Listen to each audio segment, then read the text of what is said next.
Right, so this is Mervelee Myers continuing documenting my journey up to where I'm now at. After recording what I've just said in the previous recording about phoning the number, not getting any response, so I decided, it's just my former employers winding me up. I went to the paper shop as per usual because I can access the Daily Express online, but my husband needs to get it in paper form. My husband introduced me to the Daily Express when we meet, and I've been reading it ever since. I even made contributions to their mental health crusade. There's more to come about them, but let me get on with it. So, went out, got the paper, came back, took off my jeans. I was wearing short shorts, not leggings. Had on a vest. God must have caused me to put on that vest. Belongs to my brother who died in prison as a result of nobody listened to his concern. So he done a criminal act, sat in the church, waited for police to come. Yeah? Now I know what my poor brother must have gone through. Right. So, make myself comfortable because it's two of us in this place. My husband, who is coming up 98 on the 8th of March, and myself. So, we have different needs. So, I'm always working to facilitate my husband's needs. So, I'm not getting all the privileges, and he has to do with what's left. I was sat on this chair right here. This is my workstation. When the buzzer went. So all I need to do is turn the chair, look through the window, and when I look through the window, I see the police vehicle out there. I got up from the chair, I walk here. I would have put the door on the latch, and as you can see, I have the key in my hand because of reasons I will tell you about. And I will say, I put this on it for ease of doing what I'm doing. So I would come here, open the door, put the door on the latch, invited the police in, turned back the door, and entered my flat. So it's on the latch, as you can see, because I'm expecting them to come in. I came back, I sat in this chair. Whilst I'm sat in this chair, I heard one of the officers asking, "Where is she?" And I called out, "Push the door and come in." So I'm still sat here, and yeah. What I mean? No, me just do some recording for do what me I do. Not happen, man. Me just do some recording to tie up what happened, Tam. You're not listening to what is out there. 37-year-old police officer died from COVID. Huh? You don't understand what is happening, Tom. Please trust me. And don't let what my horoscope said. Don't expect me to fail. It's been 7 years now. Today is the day I said my final goodbye to my mother in Jamaica in 2014. So I've lost my train of thought. Okay. Came back, sat here, heard one of the officers saying, "Where is she? Push the door and come in." I'm sat there. 3 officers came in. 2 female and a male, I can remember that. The one in the front, didn't know her name at the time, came And that was where she sat. I'm almost certain she sat. And then the other two would be somewhere here. So I'm sat here. She would be there. Because I would say, make yourself at home or something to that effect. So I was the one who said, oh, you've come to interview me. Her response, and she's the only one I can remember having any conversation with until I was handcuffed and I spoken to the male. So yes, I'm sat here and she came in and I said, oh, so you're here to interview me. So the weight had lifted off my head, off my shoulders now, because it's the 30th, not the 1st. But I'm thinking, silly me.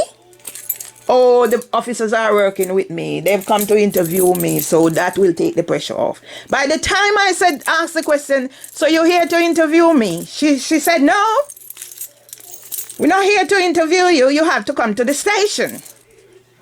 But even then, I wasn't thinking about any of what was done. It's the 30th. See if you see what's in my head. I still have a day to play with. So by the time she said, no, I'm not here to interview you, I turned around because this is the file. As you can see, I keep files. Make my life easy. So this is the file. So I was going to show the officer the letter to do with the meeting at Suddock Police Station. So by the time I says to her, let me show you some documents about the meeting I arranged at Suddock Police Station. She says to me, we're not here about that. We're not here about that. That's not what we hear about. So I turned back around. Since they're not here for that. She might have said, they're here to arrest me. But I'm not certain. I'm not going to say she didn't say it. But because today is the 30th, I wasn't panicking or anything. I was still calm, most likely. I guess when the calmness went is when I picked up my phone. Because now I intend to call my stepson to let him know new developments. I picked up my phone, so I would be here with the phone. This would be on, that would be on, that would be on. I don't know, maybe I'll have to take it to the shop now because from when it's blocked out. So I might take it for a final recharge up and then stop paying for maintenance. I took my phone up, ready to key in the number to call my stepson to let him know new development or send him a message or whatever. The same person who said we're not here for that, because the other two, I think they might still be stood in the perimeter of the doorway. Yeah? That's what my memory. She was the dominant one. She said, I'm not allowed to use my phone. I must put it down. So me being me, I put the phone down. I'm sure that would be where I put the phone, somewhere here. Since I'm not allowed to use my phone, I got up off the chair. So this is me. So there would be things lining the floor. I tidied up this morning, people. So there would be folders and stuff lining the floor, not maybe in this direction. And a paper was there, Daily Express. I got up, I walked about this space, and this is where I was tackled. So I was tackled by that person who was there, who I now know to be Holly Sweeney. I was tackled by the other female who came in right here. It all happened right here. And the male. Yeah?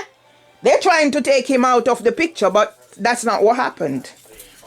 I should have, I'm going to go back and lock the door now that I've done this.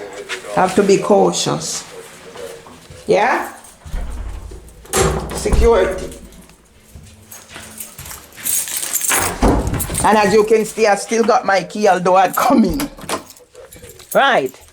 So as I was saying, I was tackled. These spaces from here to here, and this is where I was tackled. From there, the person who stood there, or was sat there, the two who came from here, and this is where I was tackled. So when they tackled me now, because I don't know if I'd said, I'm going to speak to my husband or whatever. But I guess by this time I would have been in a panic. Tackled here, and this is where it all happened. In this perimeter. So I was handcuffed, taken out the room. I'm sure before all of that happened, some conversation going on about getting dressed and whatever. And I must have objected. For in my head, today is the 30th, not the 1st. So I was tackled right there, handcuffed, and I was shouting out, Tom, Tom, Tom. I was taken out through the door, went to the van, and the next thing I know, so I can't tell you 100% if I was escorted out of the house by the 3 officers or what. All I know, I was led from here in handcuffs, partially clothed, to the van. And the next thing, I heard the female saying to the male, you need to watch her. So he came and he sat I was on the back seat and he came and he sat on the side seat. So at some stage he was there watching me. I'm in handcuffs. As you will, when you read the thing, you will hear about disappearance and all that. And all that I've done, wrestled to one female and grabbed the taser off another.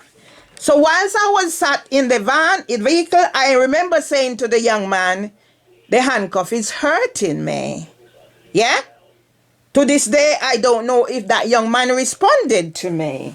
Right, I'm going to tie this up now. It was days later. My husband says to me, the foggy one was searching my bedroom. Yeah? Because I was sat out there being watched by the male officer whilst the 2 female was in here. I don't know what happened. Yeah? It was what my husband says to me days later. All right. After everything was said and done, I don't know how many minutes, how long I was there. I don't know. I have no timing frame. Yeah? I was driven. Yeah. I remembered one of the PC, the same one, Holly Sweeney, giving directions to someone else. So apparently, 2 vehicles came, a patrol car and a van. So she gave directions for the other person to go back with the car. I remember that distinctly. Right. I'm trying to remember now.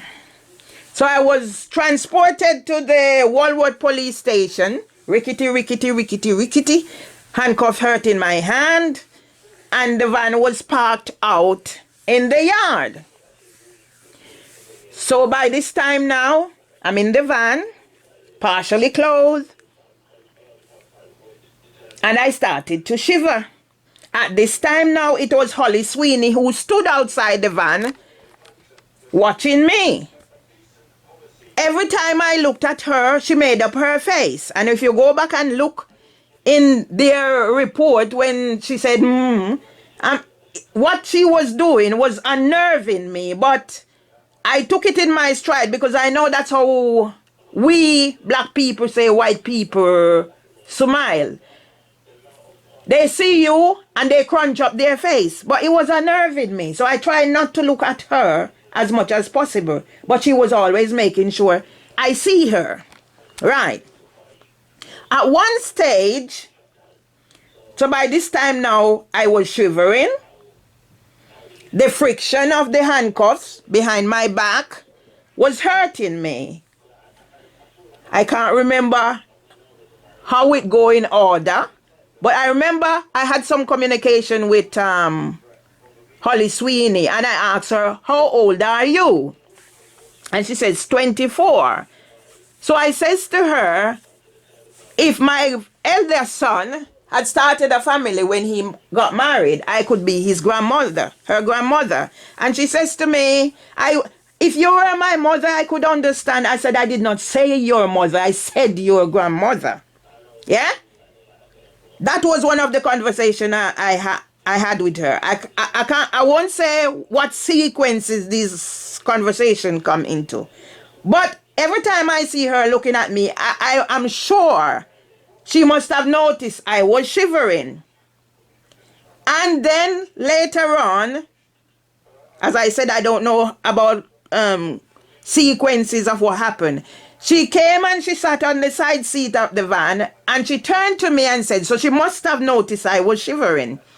She turned to me and she said, by the way, Mervelee, do you have any COVID symptoms? And I looked at her and I responded. I said, isn't it rather late now for you to be asking me that question? Yeah? She never asked, how are you feeling? Whatever. She must have noticed the shivering. Anyway, at one stage now, another police officer came to the van. No, he was outside the van. I called his attention.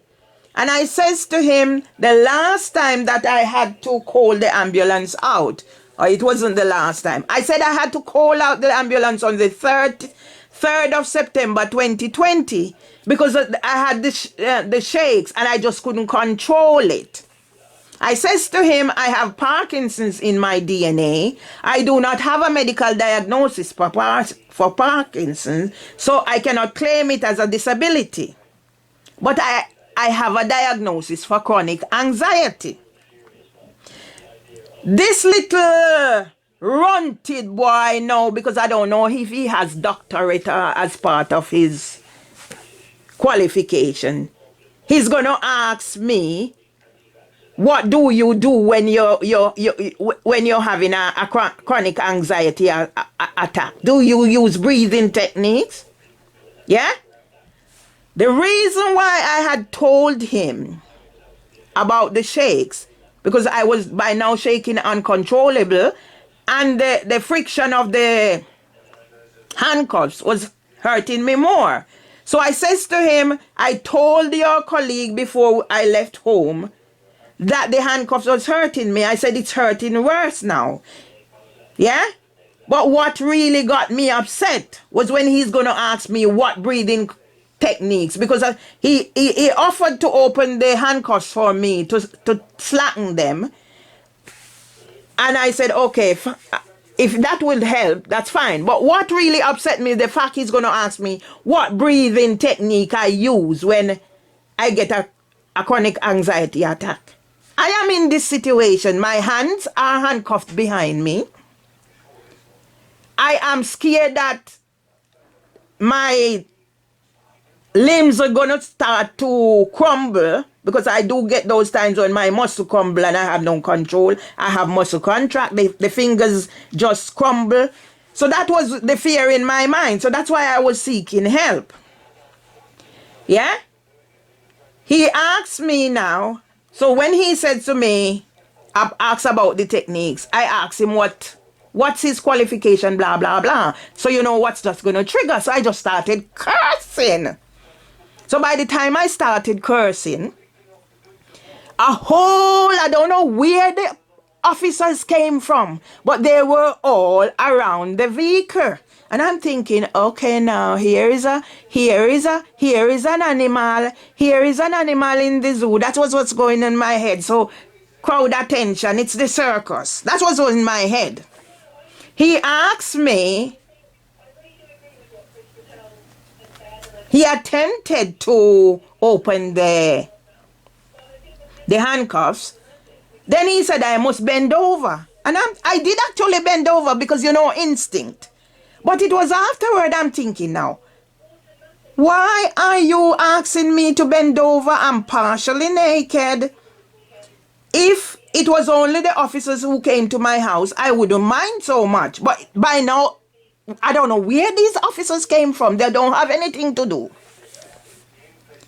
In the end, he didn't open the handcuff. So in my head now I'm thinking, not a thing more, one of the officers realizing that I was partially closed, asked him to tell me to bend over. That's what's in my head. Yeah?